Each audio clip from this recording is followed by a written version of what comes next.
Today at Nickel City Chef 5, which is the first of Season 2's programming, we had Nickel City Chef Adam Goetz from Sample Restaurant with us, as well as challenging chef Ross Warhol, who is from the Athenaeum Hotel located at the Chautauqua Institution. I'm Adam Goetz, chef owner of a Sample Restaurant, one of the 4 Nickel City chefs, and my role today was I was a competitor.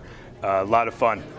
Great ingredient today, Sorrento ricotta cheese. An item that we use a lot at the restaurant. You know, ricotta is a great ingredient. It's a perfect canvas for a lot of different flavors.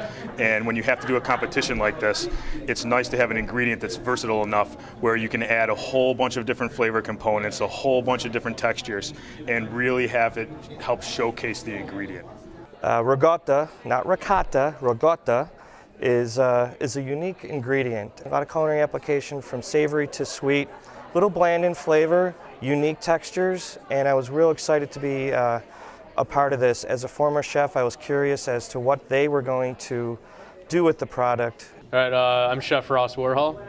I'm the executive chef at the Athenaeum Hotel in Chautauqua, on the Chautauqua Institution. The ingredient itself, for me, threw me for a loop because of the texture and the blandness of the taste of the ingredient. So today I manipulated it in a way where I gave it a new texture and highlighted its sweet and creaminess in ways people never would think of. I thought each one of these chefs definitely brought their A game. They used the ricotta cheese today. It was a wonderful backdrop. Each one of them used it with creativity, style, elegance. I really think they've elevated how that ingredient can be used. They showed in how many different formats, right from the appetizer to the main course to the dessert, how ricotta cheese can be incorporated and done in a really creative and interesting fashion.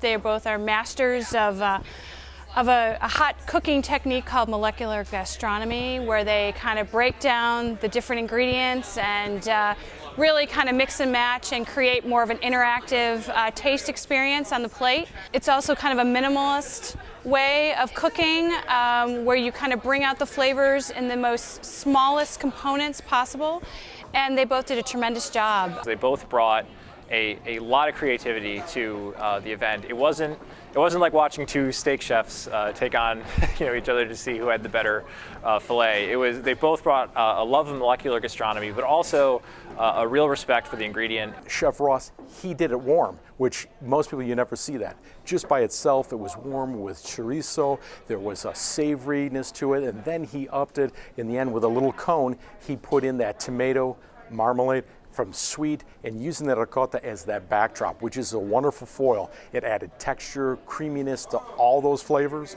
really, really showcased it.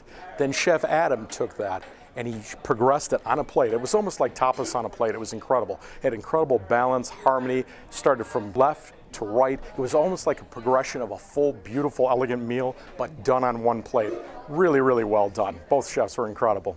It's not about who wins and loses. I know these guys. You know, all the chefs, all the restaurant owners in Western New York, we all know each other.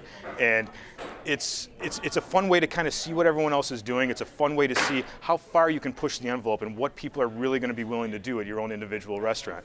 An important aspect about Nickel City Chef is that it's all based on local ingredients, local purveyors, local businesses, local chefs, local restaurants. You could say local 1,000 times. Not only do we have over 7,500 farms in Western New York, and agriculture is our #1 source of economy, but additionally we have over 1,000 small and large food manufacturers here.